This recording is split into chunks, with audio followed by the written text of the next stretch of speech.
everyone. I am Burcu. I am Dildora. And I am Sevilay. We want to start today's podcast episode with a short story. We will talk about a situation that almost all of us have experienced at least once in our lives. Imagine you have a group of friends and one day you see on social media that they are all somewhere together. Photos have been shared, stories have been posted, but you were not invited.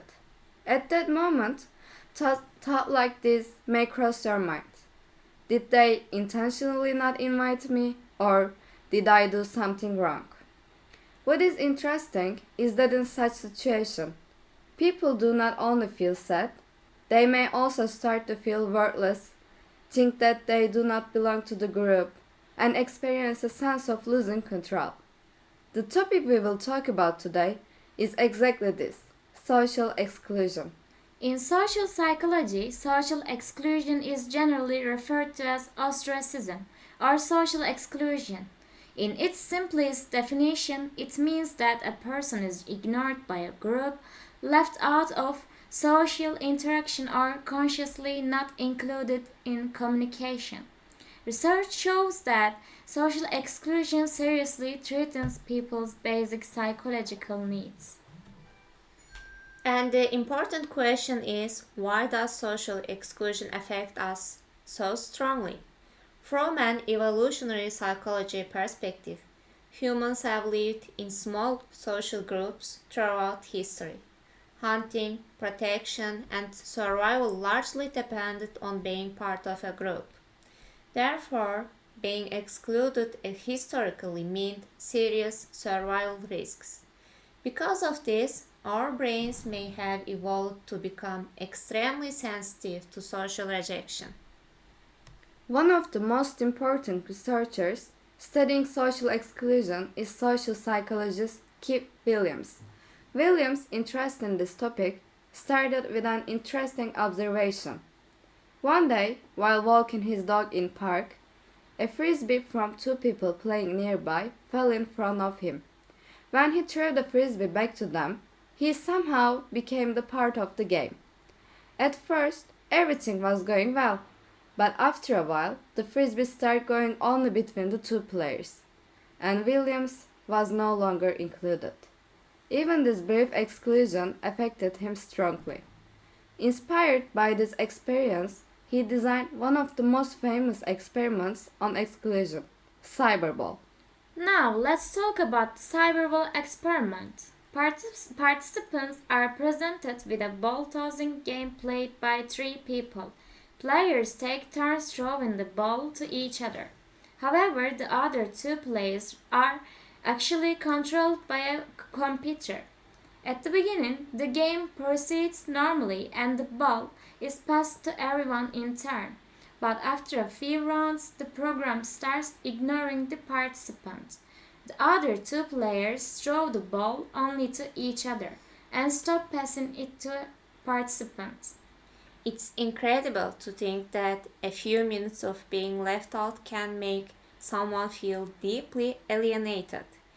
In these cyberball studies, the vast majority of people, around 70%, reported that their sense of belonging just plummeted the moment they were ignored. We also see that self-esteem takes a real hit, dropping by an average of 30%. Beyond just feeling sad, participants describe a genuine loss of control and a shaken sense of meaningful existence. What this really tells us is that our brains don't see social rejection as just an emotional issue. They may actually process it as a threat, as intense and real as physical pain. Let's also talk about another interesting ostracism experiment conducted with children. Researchers placed children aged 8 to 10 into small groups and asked them to play a game. Some children were ignored by the group at the very beginning of the game. The results are quite striking.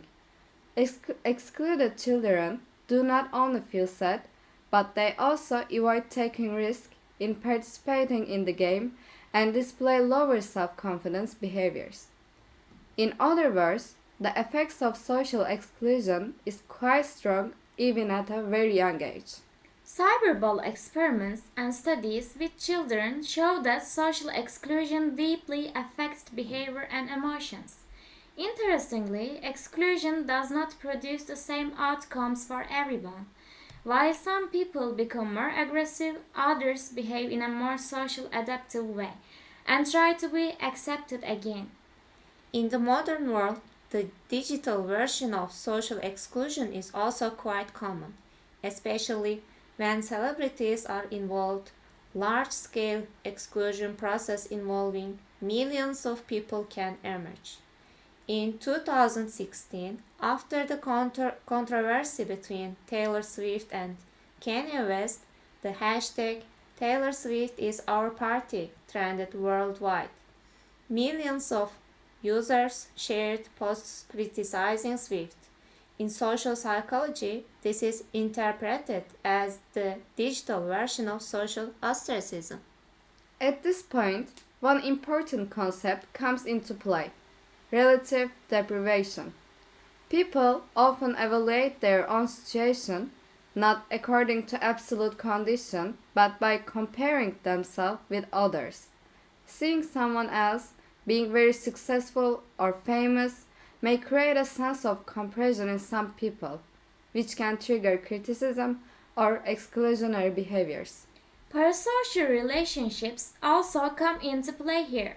People can form a one-sided relationship with a media figure and start to feel close to a celebrity they have followed for a long time.